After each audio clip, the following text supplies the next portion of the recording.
Bhojpuri industry में अभी बहुत ही ज़्यादा तहलका मचा दिया हमारे खेसारी लाल यादव। जो आ रहा है वही हमारे खेसारी वैसे बस कंट्रोवर्सी करने में, विवाद करने में मतलब जुड़ गए हैं, ताकि खेसारी के इतना बड़ा नाम हो गया तो मेरा भी कुछ थोड़ा बड़ा हो जाए।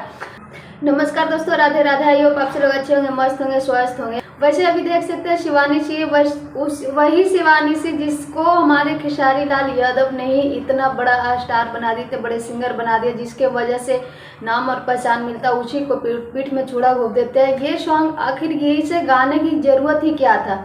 और इसे लगता है कि सिर्फ एक पोस्ट करके सॉरी मांगने से इसे माफ़ी मिल जाएगा, बिल्कुल भी नहीं। अभी खेसारी भाई के जितने भी खेसारी आर्मी के ग्रुप है, सब लोग इनको बहुत ही ज़्यादा, जब तक ये लाइव आकर के माफ़ी नहीं मांगेगी, इसको कुछ भी मतलब इसे माफ़ी नहीं मिलने वाला है जब तक ये लाइव आकर माफ़ी नहीं मांगेगी। वैसे आप क्या चाहते हैं?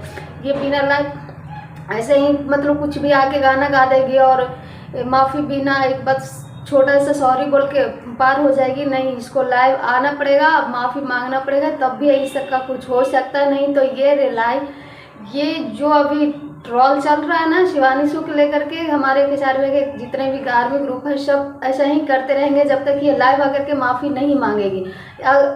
इसने गलती की है तो इसे माफ़ी मांगना होगा। अगर गलती की हो तो सॉरी बोलना सीखो, अगर गलती नहीं की हो तो सामने वाले से सॉरी बुलवाना सीखो। वैसे अपना राय जरूर दीजिएगा। Thank you, love.